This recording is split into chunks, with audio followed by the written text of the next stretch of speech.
Ladies and gentlemen, boys and girls, brewers, chewers, and book reviewers, welcome along to the Joe Spider YouTube channel, where we discuss books and little else.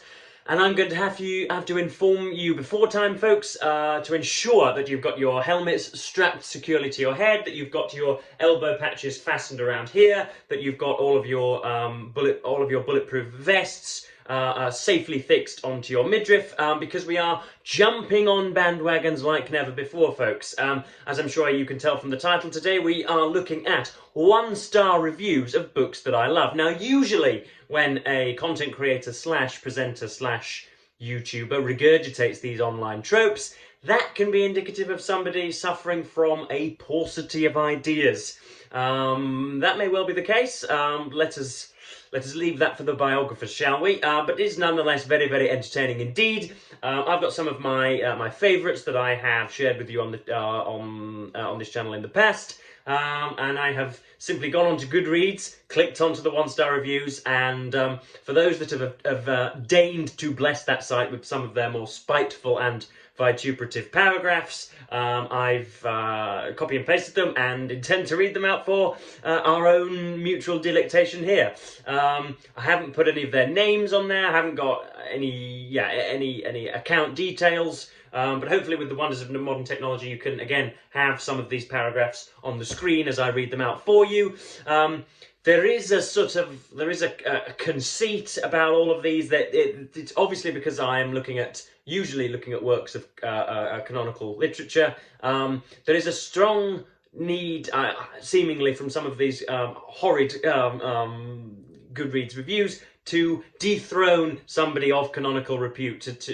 How dare you be so bloody successful? How dare you write in a different kind of register to some of the really rather conceited contemporary fiction of today? It's really quite bratty, and it tends to sort of blow raspberries at the screen, of which I'm a huge fan, of course, because that is at least 40 to 50% of my brand on here, or at least that seems to be the suit that I am most happy to adorn.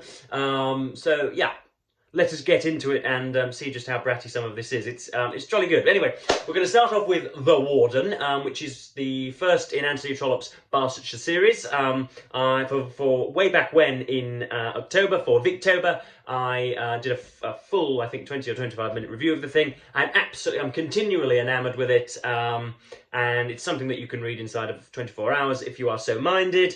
And it focuses on Septimus Harding and the lawyer John Bold, who Mr. John Bold is an assiduous, diligent goody-goody. He is a little bit of a goody-goody, somebody who wants to see wrongs righted, and wants to see anything off-kilter re-straightened, doesn't like any sort of iniquity in the world, and his would-be father-in-law, Septimus Harding, presides over, in the diocese, somebody's a long since dead, what we would now call philanthropist, who gives a stipend to the unfortunate and to some churchgoers, and Septimus Harding, who is a really meek, really frail young old man, but nonetheless wise and very caring and charitable, has to perhaps focus on, or has to sort of reevaluate the rectitude of his own position. Essentially, that's it. That's a roundabout way of saying it, and it's jolly good. But here are two horrid reviews of the thing. And I quote, "Was a nice setup and setting, interesting moral conundrum." That sentence doesn't make sense, as I'm sure you're aware. "Was a nice setup and setting, interesting moral conundrum. Then 2/3 of the way through, it just descended into a Victorian edition of an LBC phone-in gammon rant about these do-good lefty lawyers. Got bored, gave up." And I think as I say, I'm not going to give out any of the names of the individuals that wrote these, but it's almost certainly pseudonymous, this review, and it was in fact written by Lee Anderson, who is of course the parliamentary MP for somewhere in South Yorkshire. What was it? LBC phone-in gammon rant. Obviously my favourite radio presenter, James O'Brien, happens to be an LBC phone-in host, and yeah, about these do-good lefty lawyers. Heaven forbid somebody should try and do the right thing in life. Heaven forbid somebody should try and be upstanding and should root out some of the iniquities and some of the malfeasances of society. Got bored, gave up. That is pretty succinct. And then the next one, I had to read this book for summer reading after 8th grade, so that Americanizes things. I was told it actually had a deeper meaning, some purpose, but all it did to me was make my life a living hell for weeks. I consider myself a fast reader, but this book took me the entire summer to finish. I would read a few pages, become nauseated by how boring it was, and then have to put it off for another week. It was so pointless, so boring that, for the amount of misery it inflicted on me, I wish I could give it 0 stars. Well, that certainly doesn't pull any punches. I consider myself a fast reader, and yet it took you an entire summer to read a very, very thin work. I think if you amalgamated all of the horrid and vitriolic comments that have ever been put under my videos and put them into a 200-page book, I could probably even read that quicker over one summer. I'm sorry, but you happen not to be a quick reader. If you consider yourself a fast reader and it still takes you an entire summer to read a 200-page book, I may have some news for you, dear/darling/buddy. You may indeed not be a quick reader, but yeah, pointless, boring, for the amount of misery it inflicted on me. Poor old Septimus Harding and Anthony Trollop, who are beavering away to produce some nice works, and it's just not getting through to people.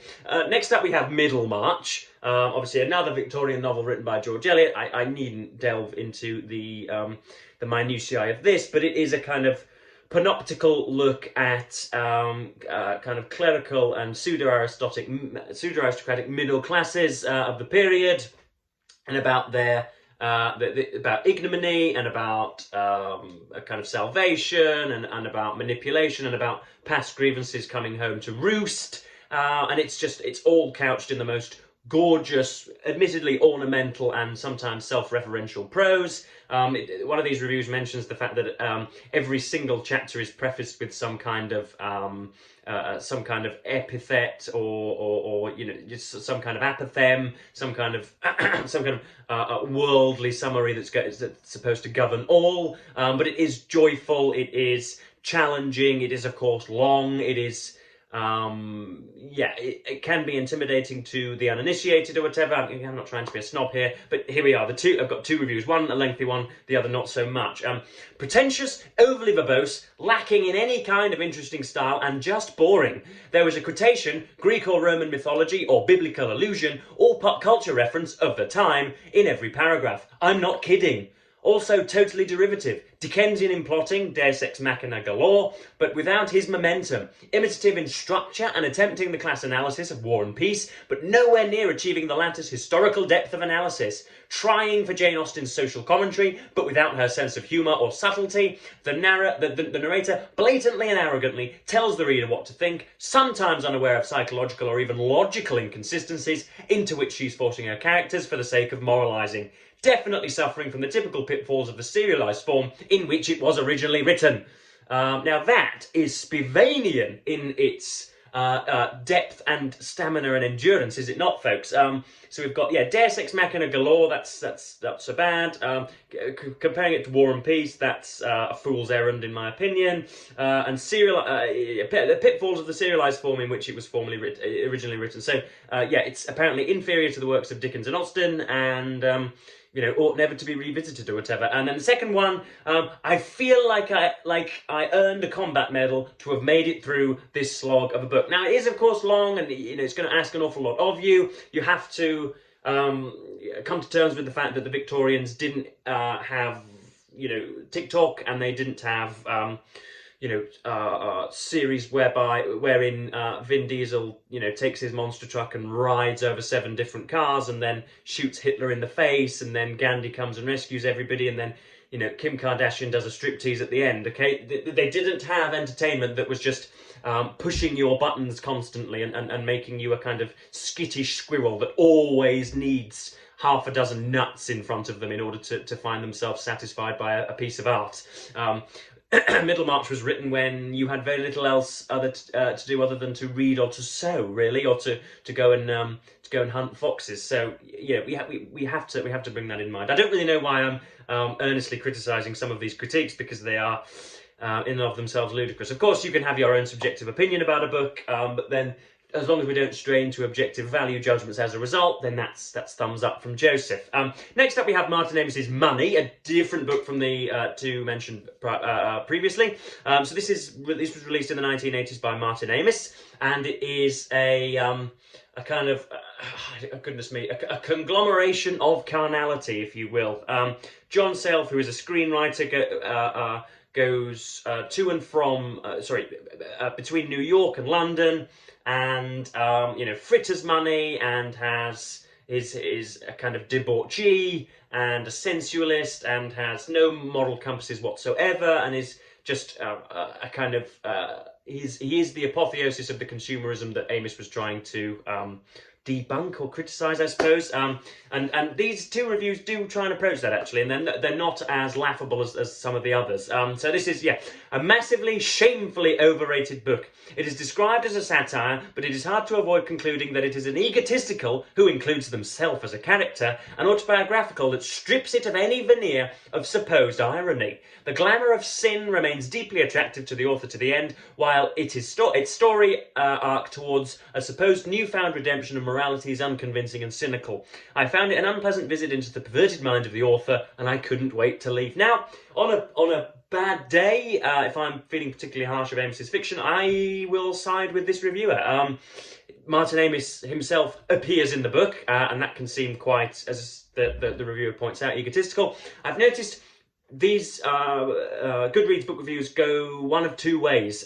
Either they are ridiculously verbose and are really sort of circumlocucious and just try to cram in as much jargon and subject-specific nomenclature as they can, interiority and subjectivity. They try and be ridiculously academic so as to make the thing unreadable, or they just use internet speak and say that it was either goat tier or gold tier or like so bad man or whatever.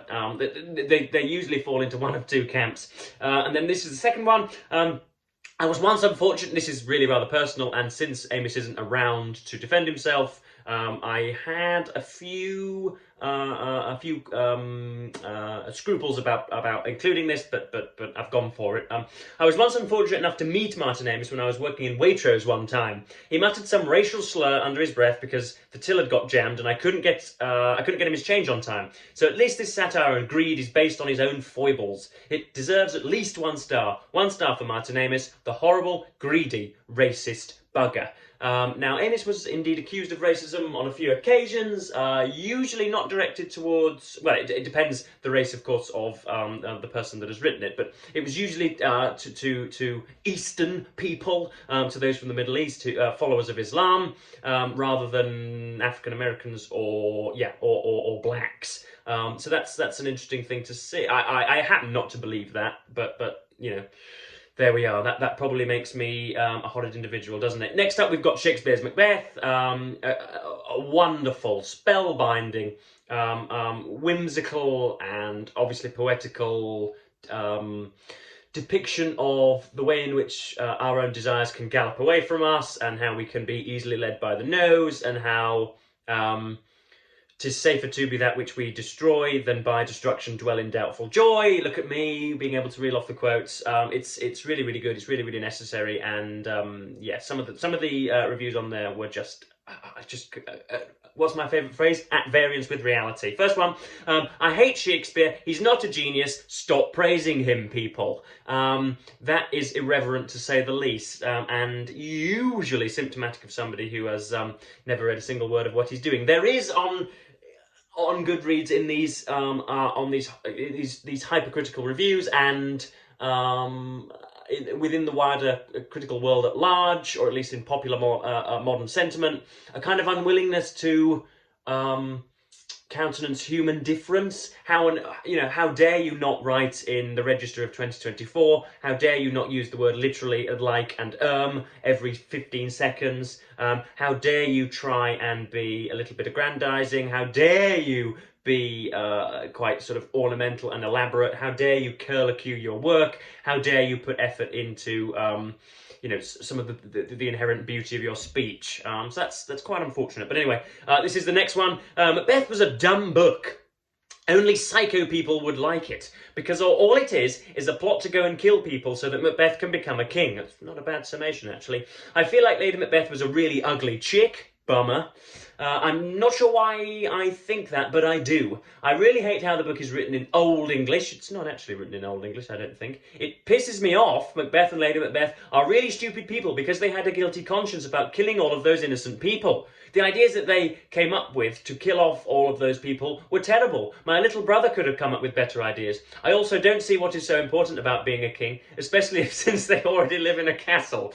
This book was stupid. Now, I feel as if I am sort of snooping on someone's drunken rant. I feel as if I've found a group of undergraduates who are sort of, you know, steering a supermarket trolley around, who've had 17 or 18 pints of lager beer that afternoon and are, you know, sort of venting at the thunderstorm. I feel quite, yeah, I feel this is quite invasive. I'm surprised somebody committed that to the internet, but there we are.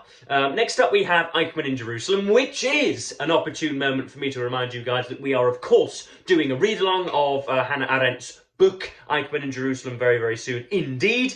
And you will be reading the first 2 chapters of that. That's the first 2. Get the copy and read the first 2 chapters of that by Friday. Have some notes, heaven forbid, with you, and turn up to the seminar room for Friday morning/afternoon, and we'll go through the first 2 chapters. So get a copy and read The Blighter for Friday, please. I want as many people to get along as possible. Eichmann in Jerusalem is when, of course, Adolf Eichmann, who was responsible for some of the most heinous acts of bureaucratic execution in the Second World War against the Jewish race. And Hannah Arendt was an American journalist who went to the court case, as it were, as Eichmann was indicted for obviously the most murderous and merciful tyranny ever to be seen, really. And yeah, she found a bureaucratic pen pusher rather than somebody who was kind of a sort of a feverish anti-Semite that wanted to behead every single Jew. But this is just one review of that. A weird way for a racist to excuse racism and a mass-murdering racist. Weirder still that no one realises this is what she's doing here.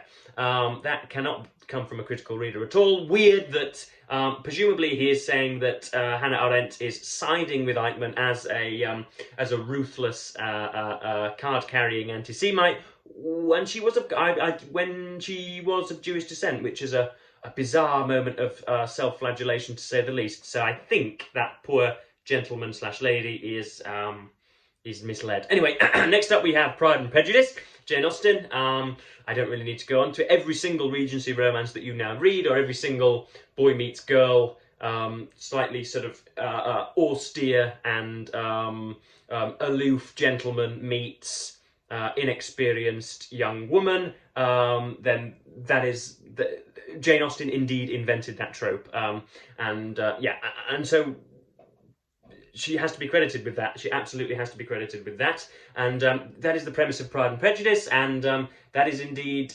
why it is such an excellent book. It is, as I say, its fingerprints are all over all sorts of modern romance books. So yes, this is the first one. This is a very, very pithy remark, and I like it. It is a truth universally acknowledged that a high school student in possession of Pride and Prejudice must be in want of common sense and judgment. That is, of course, riffing on, I think, the opening line. It is a truth universally acknowledged that a man who is of means is in search of a woman, or whatever that first line is. So that's pithy and nice. There is a van that has just parked up outside. I may have to edit this out. A van has just parked up outside. It's just delivering something. That's all jolly good. Response 2. I really don't get it why the entire female population is so enraptured with this book. Mr. Darcy was so unbearably snooty, and the Bennet sisters were no better than cows, except for Elizabeth, who was a mad cow. This book is pooing in the face of feminism. Oh boy, serves me right for plunging in headfirst, brimming with copious amounts of expectation, not unlike the phlegm which is making my nose so stuffy. Tee-hee, I know, I am disgusting.